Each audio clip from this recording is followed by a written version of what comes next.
Muy buenos días, bienvenidos al devocional de hoy. Estamos comenzando el devocional de hoy y los devocionales de esta semana. Una semana que para nosotros acá en Chile es una semana corta, tenemos un fin de semana largo, así que esta semana solo tendremos 4 devocionales.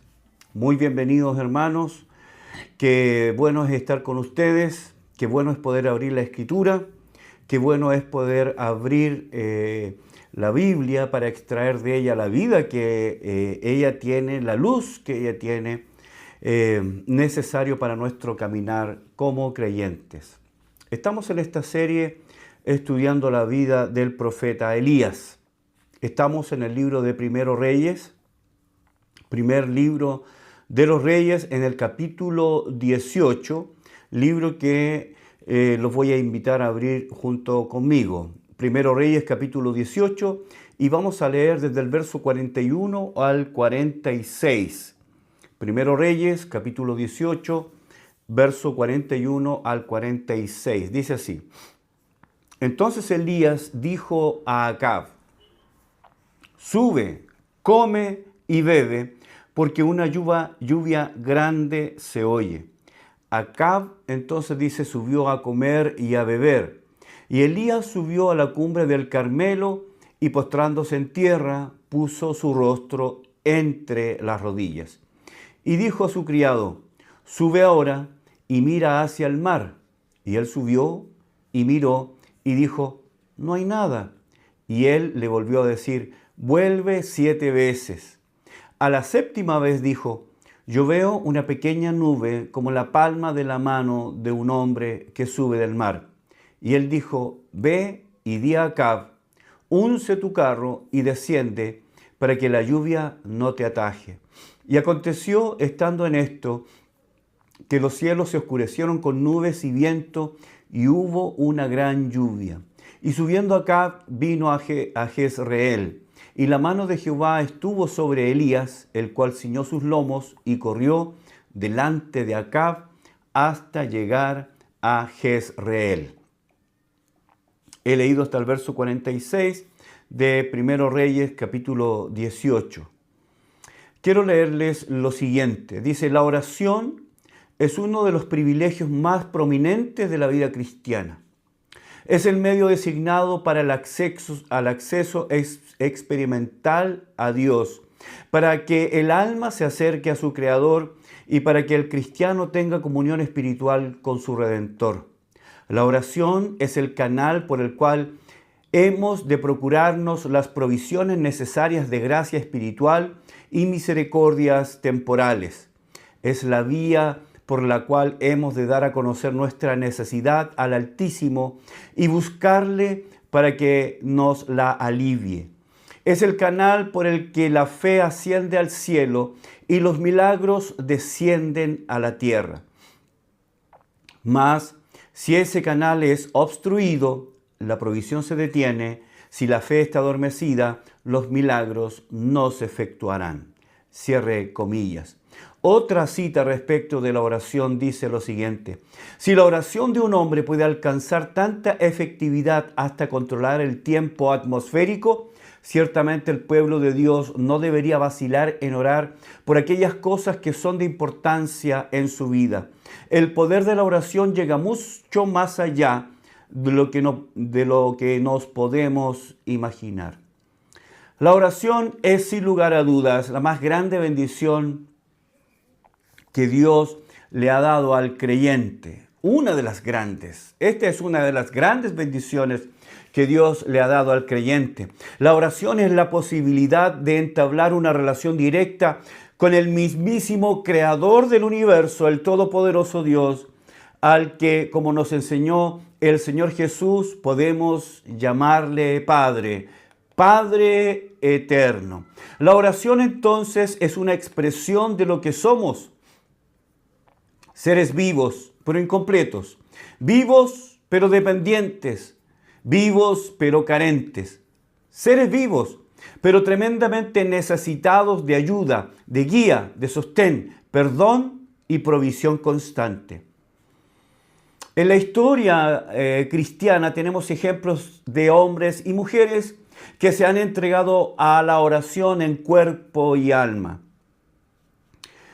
Cuando hablamos de la oración y hablamos de la importancia de la oración y de las respuestas a la oración, nuestra mente inmediatamente nos lleva a recordar a uno de los grandes, a George Miller, en Bristol, Inglaterra, quien comenzaba muy temprano su día con varias horas de oración, o por ejemplo el obispo Lancelot Andrewes, quien dedicaba cada día 5 horas a la oración.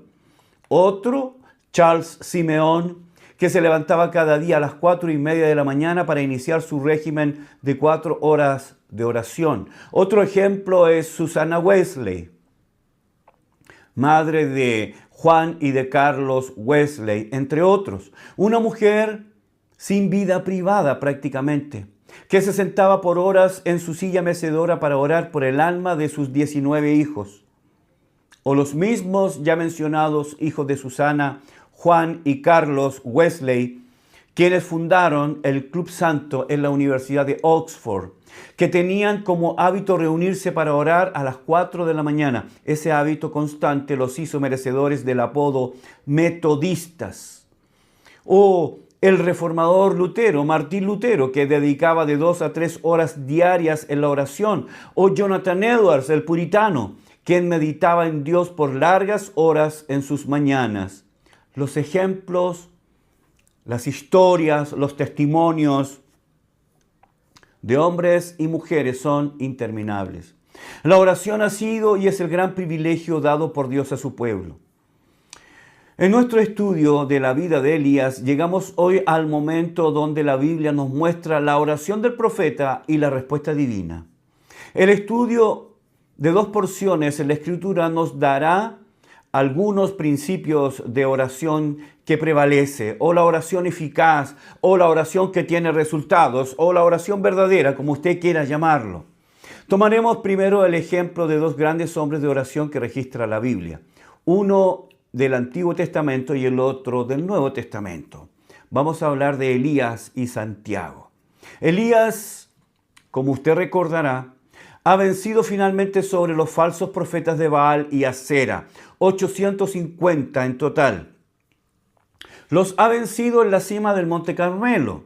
La historia, la narración nos cuenta que la victoria ha sido aplastante, vergonzosa.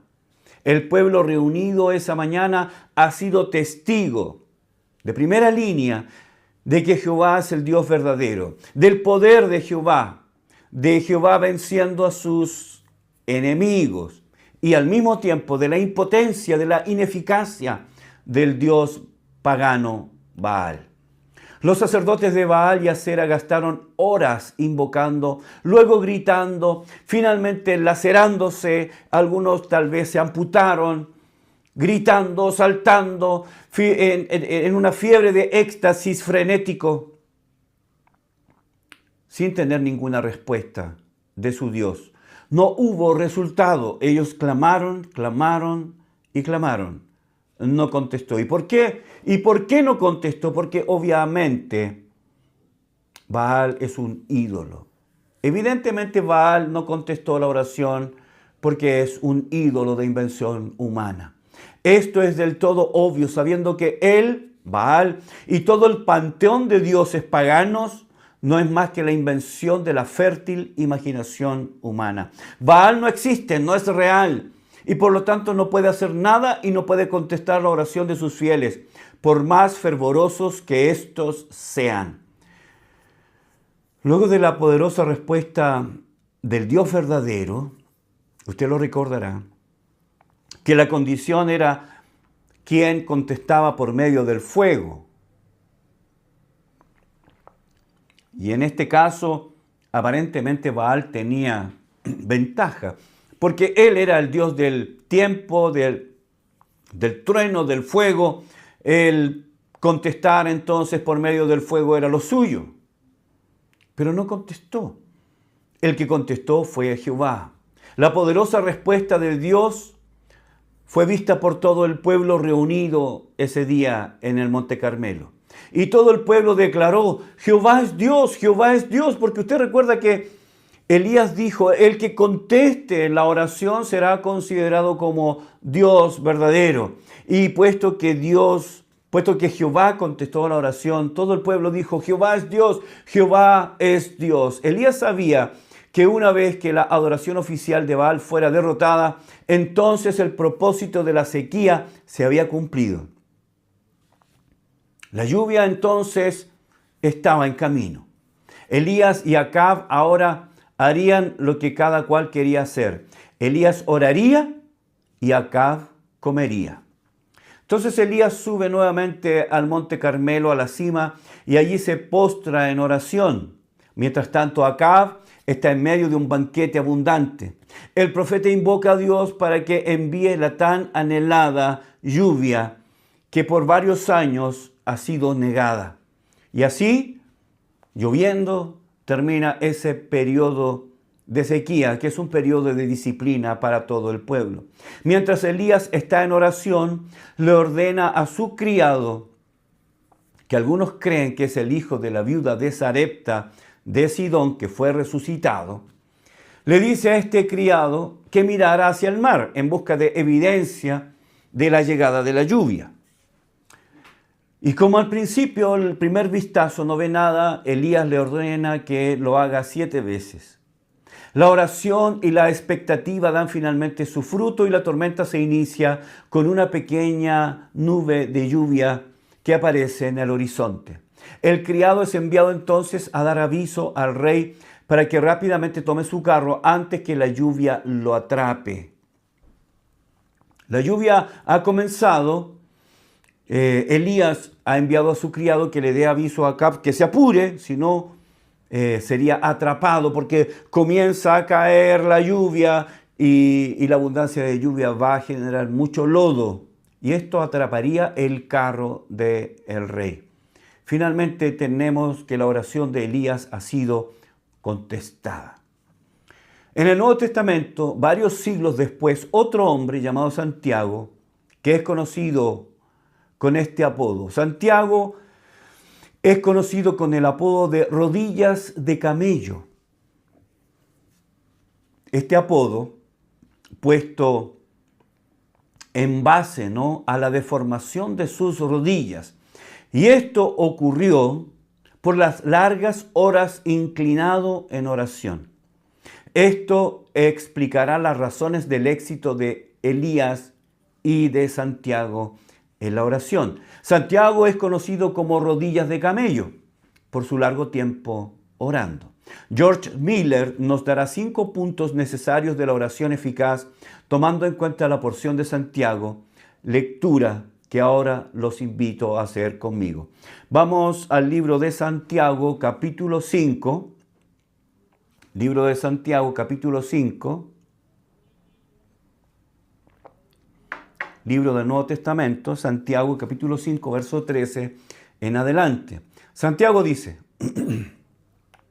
¿está alguno entre vosotros afligido? Haga oración. ¿Está alguno alegre? Cante alabanzas. ¿Está alguno enfermo entre vosotros? Llame a los ancianos de la iglesia y oren por él, ungiéndole con aceite en el nombre del Señor.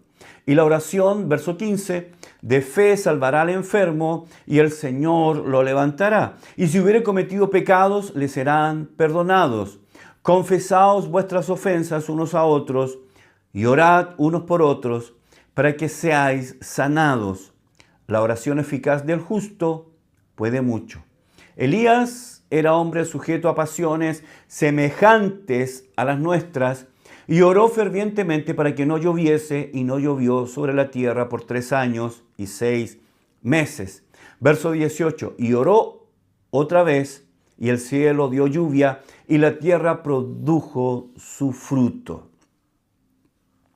El número 1, en estos 5 puntos de la oración eficaz, podemos mencionar el siguiente. Número 1, para una oración eficaz, dependencia absoluta en los méritos y la mediación del Señor Jesucristo como nuestra única base de cualquier pedido a Dios. Hermanos, Este es el primer punto sobre el cual se funda, se sostiene la oración eficaz. Una dependencia absoluta en los méritos y la mediación de nuestro Señor Jesucristo como única base de cualquier pedido a Dios. La oración eficaz no tiene su base en nosotros. No son nuestros méritos los que presentamos a Dios para ser oídos por Él. La oración eficaz no tiene su fundamento en las buenas obras humanas, por muy buenas que sean. De hecho, Dios las detesta. Juan capítulo 14, verso 13 y 14. Y todo lo que pidiereis al Padre en mi nombre, lo acentúa Jesús, lo haré para que el Padre sea glorificado en el Hijo. Si algo pidiereis, de nuevo, en mi nombre, yo lo haré. Entonces, número 1, la primera base de la oración eficaz es depender completamente de los méritos de nuestro Señor Jesucristo. No es por nuestra bondad, no es por nuestra fidelidad o compromiso, no es por nuestra pasión o incluso por nuestra perseverancia que Dios finalmente nos oirá. Es la vida perfecta de Jesús la razón por la que Dios nos oye. No hay nada en nosotros, nada que nosotros podamos presentar delante del Padre como mérito para que Él nos oiga y conteste nuestras oraciones. No hay nada que podemos hacer que haga que Dios se incline a oír nuestras oraciones. Miren lo que dice Santiago 5:17. Elías era un hombre sujeto a pasiones semejantes a las nuestras, y oró fervientemente para que no lloviese, y no llovió sobre la tierra por 3 años y 6 meses. Lo que está diciendo acá es que Elías era hombre. Elías era un hombre, como usted, como yo. Un hombre sujeto a pasiones. La tradición judía tenía a Elías como un gran hombre, uno grande entre los grandes. Sus oraciones y el resultado de ellas hacían evidente que el profeta era alguien especial. Pidió que no lloviera y no llovió. Oró por la resurrección del hijo de la viuda de Sarepta de Sidón y el niño resucitó. Oró otra vez porque la lluvia volviera a caer después de años de sequía y la lluvia volvió. Por esto, Elías era considerado un hombre de piedad y que por esa causa, por la piedad de él, había sido oído por Dios.